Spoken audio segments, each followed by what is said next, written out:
Welcome to today's podcast episode of Little by Little Homeschool. I am joined today by Clare Morell, and we are going to talk about technology. It's kind of that thing that we have a love-hate relationship. So welcome to the podcast today, Clare.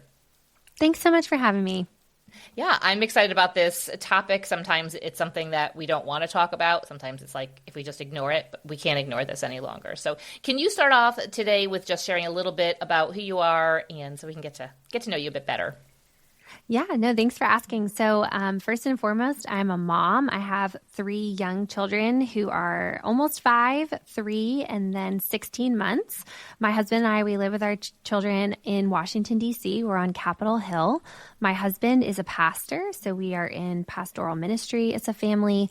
And I work in public policy here in DC. So my career started out early on. I was working in the government at the Department of Justice and the White House. And then we had our first baby, and I wanted something more flexible I could do primarily from my home. And so the last almost 5 years now, I've worked in the public policy space, which for those kind of outside the DC bubble means that I do a lot of work with legislators, members of Congress, and legislators in the states, trying to help them be informed with the best research and ideas for laws that they can pass to better protect kids online. And so that has been my expertise, and focus has been trying to help parents protect their kids from digital harm. And so that is kind of my personal and professional background.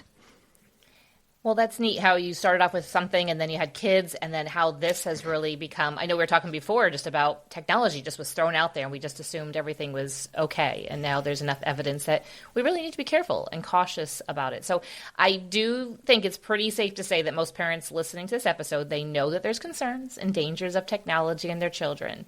And there's a lot of resources, and you have a book that goes along with that too, that explain this. But I want to more so focus on what to do with that information. But first, can we lay a little bit of the groundwork, and can you share 2 of the most convincing arguments against handing our children screens? Yes, well, I feel like there's a whole swath of arguments, but I think specifically thinking about parents of maybe younger kids and elementary school kids, not necessarily facing the social media smartphone dilemma yet, but just interactive screens in general, the temptation towards an iPad or towards video games. I would say the most compelling reasons for this age group is protecting their brain development. I think they are in a critical period of brain development, and unfortunately screens can really be too much. It's just too overwhelming for a child's developing nervous system, and can cause a lot of emotional dysregulation, stress, mood swings, sleep disturbances, just lack of focus and attention. And I think at these critical ages, we're really forming their habits for adult life, and we want to protect their brain development. So lots of studies have shown that kids who are handed screens or tablets, particularly like if they're having a tantrum, they do not develop emotional regulation skills or self-control, as well as children who are not on screens. And I think as any parent of a toddler knows, I am like daily trying to teach my toddlers self-control. Like it is most important for them so that they can be successful and that they can learn to live and thrive in this world. They have to be able to control their impulses and not act on every impulse or desire, and be able to put others before themselves. So all that to say, I think that's the number one reason for me, is just the impact on the brain and a developing child's nervous system. The second reason is the screens, because they are so stimulating, they release in the brain dopamine, which is a neurotransmitter that gives a burst of pleasure. But dopamine doesn't actually create satisfaction. It only creates a craving for more. And so even in a small amount, a child can become really almost addicted, just compulsively drawn towards a screen. Even if you think, oh, we're only giving it 15 minutes a day, that time limit doesn't match on to a child's mental or emotional time. So even long after they've left the screen, they can continue to live in that virtual world because they have this strong craving that they just want more and more and more. And so that is what I really try to tell parents, is that this technology is designed to be addictive, and it's designed to create this craving. And so even if it's a time limited amount, that child is spending a lot of emotional time and energy thinking about the next time they can get onto that game or that app on the screen because of how addictive it is. And so Those are the two things that I would just really point to is the brain development and just this powerful, the design underlying it is just so inherently addictive. It really overpowers a child's habits and their thought life and their emotions because they're just so drawn to the screen. It just sounds, no offense, but it sounds so heavy. And we need to take this seriously. And we can just be like, oh, I know we shouldn't give our kids screens, but there is a lot of science and there's a lot of information to back that. And you were just mentioning a toddler throwing a temper tantrum and handing him a screen. I'm like, oh, don't do that. That's the opposite. They're already kind of a little bit out of control, but it probably in that moment, it probably calms them down, right? It does. And I think I really feel for parents because the screen is just kind of the easy solution. It's almost like the path of least resistance because if you're trying to get your child to calm down or be quiet, if you're in a social setting where you're like, I just need them to be quiet, the screen is such an easy thing to just hand them. But I think if you zoom out and just think of the long-term consequences of those decisions, and if you think about your role as a parent and what you're hoping to like train your child in, you want them to have the skills to be able to handle those social settings eventually. Like obviously a toddler is not going to have the same capacity as an older child, but you're trying to train them towards something, having self-control, being able to talk to adults, being patient, waiting to be served their food, just all these like small little daily things. And anytime you hand them a screen, you're just undermining the ability to train them in those skills that you want them to have to be a healthy and thriving child and then an adult. It's easy in a season of life and you have young children. So you're in that right now where there's a lot of training and you're really laying that groundwork and that foundation. So that's what I hear you saying is you're laying that groundwork and foundation so that they can then, of course, a 3-year-old isn't going to be able to be quiet in a social situation where it has to be quiet like a 13-year-old can or a 20-year-old can. But we have to get to that point where they can be quiet and there's that learning, that training. And I remember lots of times of leaving things. I don't think I sat in a church service for many years, like the whole church service. I'd have to get up and leave or stand in the back for a while till they were a little bit noisy. But now I can sit there. We got to the point. You do get to the point where they can sit there. They can sit there and quietly through a sermon, draw maybe some pictures, take some notes, but it can be hard. So let's say that parents, that they're convinced that they want to provide a tech-free childhood, how can they practically do that? Because everybody has screens and it feels like everybody's giving screens and access to it. So how can we provide them that tech-free childhood? Yeah, I think, the most important kind of principle I try to tell parents is like, try to eliminate all interactive screens from your home. So start with like the tablets, video games, anything where the child is getting these like instant kind of rewards or engagement with the screen. I think that, the tablets are just kind of this sneaky thing. Like a lot of parents thought, oh, it's got this educational game on it. This is okay. But even those like educational or innocuous apps that you think would be okay, they're still so stimulating and addicting. So I would just try to start by getting rid of those interactive screens and trying to reserve any type of screen use as a family to be something that is on a large like television screen. That's something that you're enjoying together. That's a more passive form of entertainment where you're taking in a movie or a television show as a family. And the second principle I would say is not making it a daily habit. I think anything that you do every day, even if it's only 15 minutes of quote unquote screen time for your child each day, it's a really powerful habit over time where they come to expect and like crave that screen time limit every day. And so the two principles I really drive home in my book to help make your family a low tech home is that any screen use is public and purposeful. So the bigger the screen, the better. It's not this private, highly individualized thing, which is just more immersive and addictive, but it's public and it's purposeful. There is a point and a reason. It's not just for like mindless entertainment, or it's not just so mom can have an occupied toddler and make it easier on myself to make dinner. Like there's a reason and a purpose for that child to be using a screen. And then the second is that screen entertainment, okay, now we're specifically using the screen for the purpose of entertainment, is sparing and shared. And again, that would be like a Friday night family movie night. We are doing this together, and it is on the weekend, once a week. It is not a daily thing. And so those two principles, I think, really help orient families more towards in-person relationships and intentional use of technology, and not something that is going to divide the family. I think the more that you have individual screens like tablets coming into the home, you're really actually dividing parent and child, or you're dividing siblings as that one child becomes immersed into this screen. And so trying to do the bigger the screen, the better, make it shared and make it really purposeful. Okay, so we don't have to eliminate family movie nights or anything like that. Good, because yeah.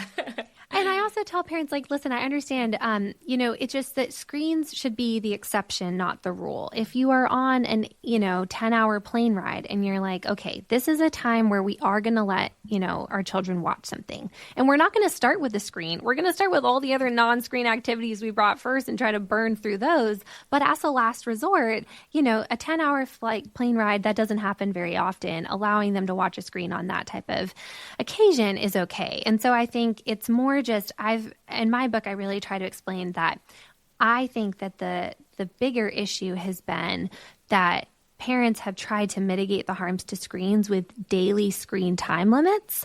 And my point is that that is not an adequate solution, that even a small amount of time every day is still ingraining a really dangerous habit. And other doctors have said even that like regular use of a screen every day is detrimental to brain development. And so that's what I'm trying to kind of help parents move away from, because I know that we all have the same goal. We want to protect our kids. We want our kids to flourish. And so the best thing we can do for them is to push screens out of our homes and make them very rare. And when we do use them, make it purposeful and make it shared. Do you think that when kids have the daily, like you can have half an hour or something, do you find that a lot of them are pushing them? They want 45 minutes, or they want an hour, they want more time? Does it tend to snowball? Is that usually what you say? Yes, 100%. I think any parent will tell you it is extremely difficult to hold to the limits, which is, again, part of the reason that I'm kind of anti-screen time limits. I'm like, no, we just need to eliminate the screens completely and bring them out on extremely rare occasions, because it is such a slippery slope. It's hard, even as a mom, when you're like, oh my goodness, I'm getting so much done right now. My child is really quiet over there on the screen. Like it's tempting even for parents to not hold to the limits. And because of the craving, the addictive nature of it, it's like no time limit is ever enough.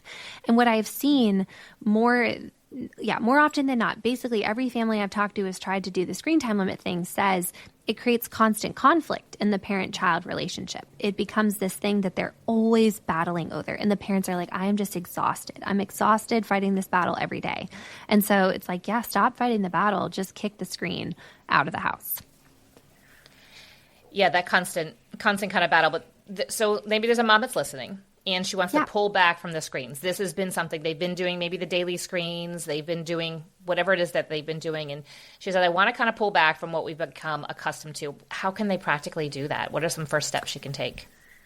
Yes, absolutely. And to really every mom out there who feels that way, I will just say you are not alone. And I want you to know that my book, The Tech Exit, holds out a lot of hope, because it is never too late to reverse course on screens. That the good news is that children's brains, they can be effectively reset, that you can reform and reshape their habits. And I'm not going to sugarcoat it and say it's easy. I think it's especially challenging those first 2 weeks when you take something away, because you're breaking those habits. But my book walks through how families have done what I call a 30-day digital detox, where they, for 30 days, just say they're going to eliminate all screens. And what that does is it really allows an opportunity for the entire family to just reset, and for that child's emotions and brain and everything to recalibrate to a normal, healthy level.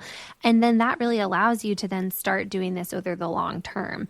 But it may just seem overwhelming to think, oh, I don't know if my family could go, forever like this way. Well, then my word to you is just try it for 30 days. The summer is a great time. Kids are out of school. There's lots of things to do outside. Just set aside a 30-day window of time, talk to your spouse, get them on board, and then talk to your kids and explain this is what we're doing as a family, this is why we're doing it, and make it really fun. Just show them the plan. Like, these are all the fun things we're going to do these 30 days when we're not on our screens. Put that plan up on the wall, like by the family calendar, and just try it for 30 days, because every family I've talked to who has done this, just they couldn't believe the results after the 30 days, the benefits, the changes they saw in their kids, and it motivated them to keep going. And a lot of families just never looked back. They've continued to live a very low-tech lifestyle over the longer term, but they started with just 30 days. And I think that's an achievable goal that you can set for yourself. And they said, the first 2 weeks were really hard. It took a lot more parental time and attention and effort on the front end to teach kids kind of how to play independently, give them other activities to do. But then all the families said they crossed this tipping point where then all of a sudden it got easier. The kids stopped asking for the screens. They started to come up with games themselves. They were creative. They would entertain themselves independently. And it just became a lot easier. And so that's what then encouraged those families to keep going. Because I do think it's daunting at first. You're like, I can't imagine how I would do this every day without a screen. But then when you try it, I think that is what gives parents a lot of hope that, oh, this really is possible, and this is what's best for our family. That's a great idea. Just say, we're going to do 30 days, and you can do anything if you have, it makes it easier, we'll say, if you have a time limit to it. And yes. I like that you said that it's going to be hard. So think of anything. If you're saying I need to stop drinking so much soda, I'm going to go on a 30-day fast or something, it's going to be rough. Yes. As I'm thinking about how we're going back to the beginning of your conversation, talking about dopamine, does that, yes. I don't know if it physically hurts, but does your brain just kind of hurt? There's probably this craving for it, There's right? definitely withdrawal. This sounds I don't want to make it sound like these kids are the same as a drug addict or anything, but dopamine, this is the hormone, this is the neurotransmitter in the brain that's released in anything that's addictive. It's screens, tobacco, chocolate, pretty much anything that creates that craving, it releases a certain amount of dopamine. And the more dopamine that's released and the faster it's released is how addictive something is. And scientists are trying to sound the alarm that screens and social media and smartphones are a lot closer to the end of the scale towards highly addictive drugs by the amount of dopamine and how quickly it's released. And so there is this withdrawal period, like there is for anybody breaking a bad habit of something they've been addicted to, but then the brain does recalibrate. And so that's why I think it is important to have a plan, to stick to it, like at 5 days in, don't quit because you're still in the real thick of it. Just keep going, knowing it's going to get better, and try to really fill those days with activities that are fun, things your family can look forward to replace the screen. Because what you're trying to actually do is train your children to enjoy real world pleasures. And part of the problem is screens is that over time, they actually desensitize the brain to experiencing pleasure from things in the real world, because the brain becomes used to such a high level, like an overstimulation, a high level of dopamine that we're not normally used to. And so what happens over time is that as kids kind of withdraw from the screens, the real world does start to seem more exciting and more pleasurable to them as their brain resets. And so that is why I try to encourage parents, it will get easier, and try to, as much as you can, because it will be hard in that withdrawal period, fill the children's time with fun outings as a family, creative things that you can do with them.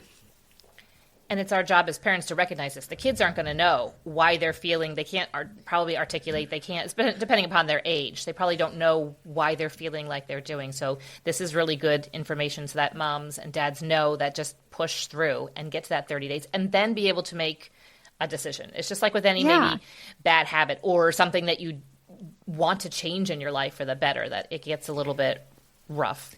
Yeah, and it allows you to reset, because maybe over the long term, you're not going to maybe stick to all the things that you would during a 30-day detox. Like maybe you allow your sons to play video games on Saturdays with their dad, but it really will reset your family. And so that you can then really, with a lot of wisdom and intentionality, make those decisions rather than feeling like you've become kind of beholden to the screens and the power they have over your family. That's a very interesting point that you made about how the real world isn't very exciting when you have just a digital world all the time. So I can Yeah. see that as being a benefit. Kids are now then saying, wow, like it's just fun to be outside. Can you share a few more benefits of a tech-free home culture? Yes, no, absolutely. I would say the number one thing that I saw in all the families I interviewed for this book was they have really close relationships with their kids, and the siblings have really close relationships with each other. And a big piece of that is just that screens aren't replacing those in-person connections, that they spend a lot of time together, doing things together. And it doesn't mean that they don't ever have conflicts or fight, but they're actually just forming really strong relationships with each other. And the siblings, yeah, just they play with each other, they entertain each other and get outside. So I would say the biggest benefit, I think, is just your family relationship, that screens can really divide family members, and removing them really brings family members together. The second benefit is just the creativity and critical thinking skills and focus and attention that you allow your kids to have when you take screens away, that they just become able to be really creative naturally. Like, I think it's amazing to watch that kids are actually naturally creative. Like, it doesn't take very much to give them things for them to come up with games or make elaborate arts and crafts, or just, yeah, run around outside, climb trees. Like, they are just naturally able to do this. And so I have found in all these families that is just another huge benefit, is that their kids just are amazing in the things that they come up with. Just in their ability to converse and talk to adults. I guess that would be a third benefit I see, is just really strong relational skills and confidence. It was interesting. I was talking to a teacher, and she said in their school, she can tell the kids who have smartphones and those who don't. And I said, oh, really? How can you tell that? She said, oh, well, the kids who don't have smartphones, they look me in the eye. They're not afraid to make eye contact. They're confident in social settings. They're fine talking to me, introducing themselves. The kids who do have smartphones, she said, I can tell because they won't look me in the eye. They're anxious in the conversation. It feels unnatural for them to talk to someone in person.